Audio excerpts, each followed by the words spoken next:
Caller, you're live on the air. What's your name, comment, and or question? This is Umar from Brooklyn. Umar from Brooklyn. What's happening, man? Yeah, new phone number, new phone. I saw. I almost called you PJ because it's the same exchange as PJ. What's happening? All right, and I want to just let you know that thank you for letting me following Anoa. Yeah. Now, I'm gonna be weak against such a strong sister.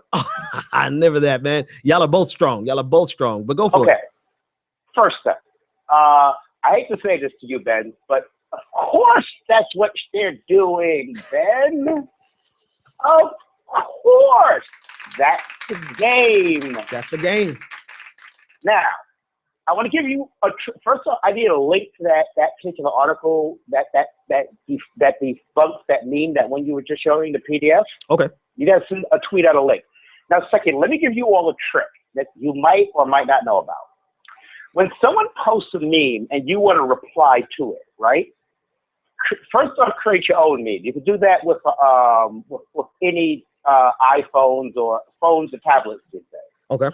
Secondly, either try to hashtag or file name your meme the words that you want out there. Here's why. Even though when you save a picture and it comes in that weird looking JPEG, it says like 836-237, that kind of thing. Yeah.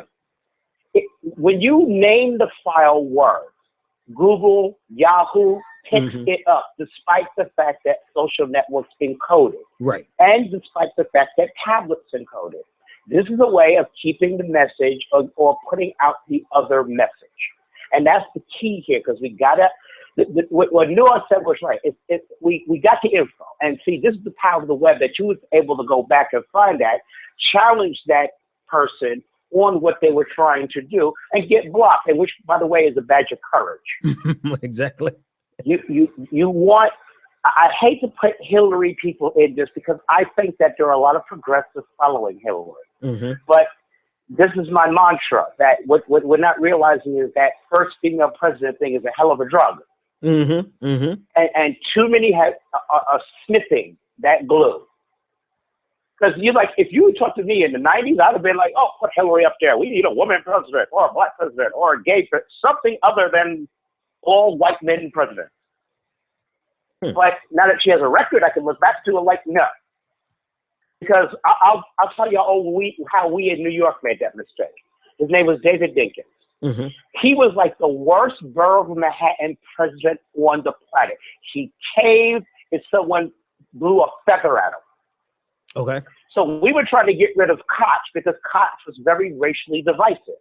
And a lot of the police shootings, yes, those police shootings going on way back in the 80s, kids, were all under Koch's, you know know how the game goes. A black kid gets shot, then everybody comes out and gives an excuse why the black kid had to get shot. Yeah.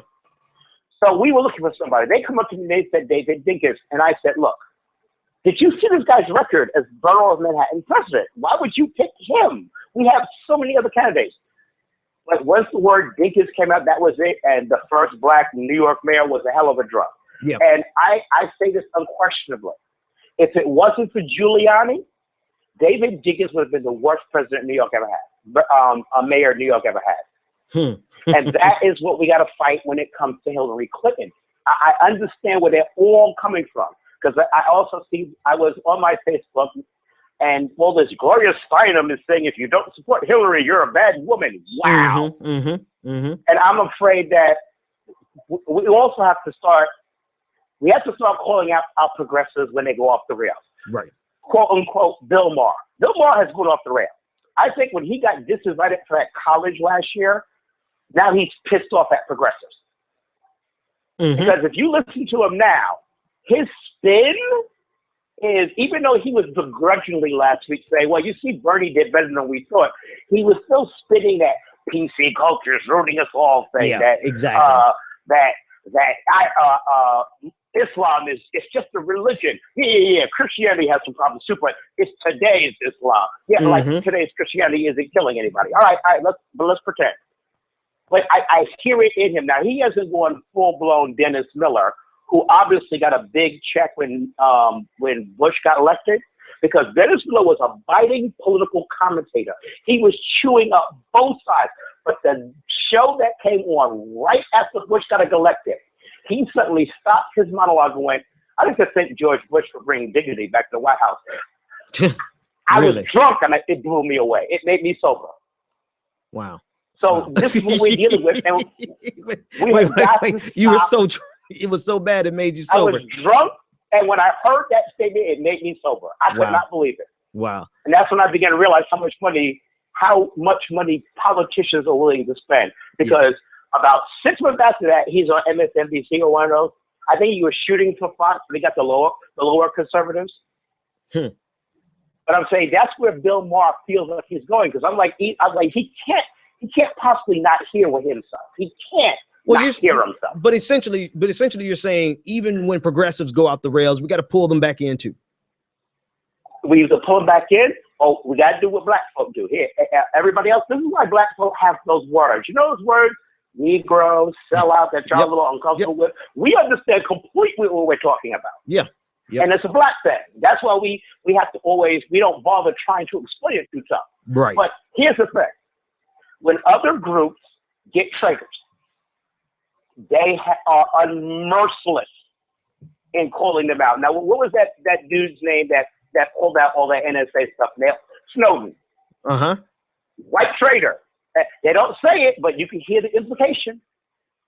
Right. And they are carrying that man and chasing. Other groups don't have a problem dispersing or doing something about the people who go off their pages.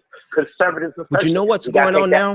What's going on now, Umar? Hey man, thanks so much for the call. I got to grab the next one. I appreciate it. What's going on now is that we have to clearly identify. I think this is what you're saying essentially, that we need to go ahead and clearly identify the difference, right?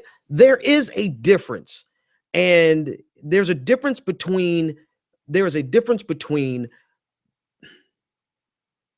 I've been saying it all weekend, and I don't even know if I did say it in the show. There's a difference between a progressive who is only progressive because they support marriage equality, women's rights to choose, and integration, right? And the Civil Rights Act and the Voting Rights Act.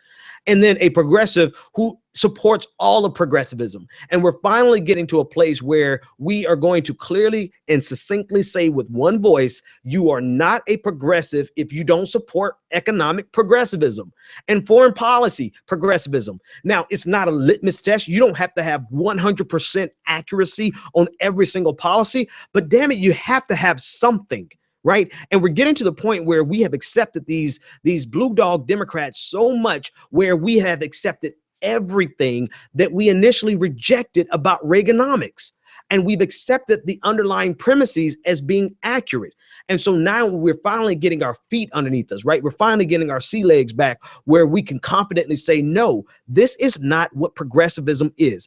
What these policies that you are assuming to be true are not based in historical precedent. Your economic policies that you got from a napkin, the Laffer curve, which is the basis for all of trickle-down economics, came from a lunch napkin and not a rigorous study. You know, we're not accepting those principles and those premises rather as fact. And so we have to get beyond this fear of calling out other progressives or so-called progressives and letting them know, listen, you're not. No, I'm sorry. It's not about a litmus test. Let's just be clear. You are not a progressive if you support Reaganomics or Reaganomics light. Trickle down economics. If you, oh God, what Noah said last week was so perfect. Just because you're a feminist and you're advocating for women in corporate America, what about in the top 10%? What about all the rest of the women who are struggling to get a minimum wage increase? You're not a progressive when you leave out 90% of the women in exchange for 10% of the women just because you are a corporate feminist. And because it has taken us almost 30 years to recalibrate our thinking, right? To realize what was actually done to us with Bill Clinton. I don't think a lot of Democrats understand what Bill Clinton did to the party. Bill Clinton was to Democrats what Ronald Reagan was to Republicans. Both of them were neoliberals who took us further to the right than our parties ever were in the past.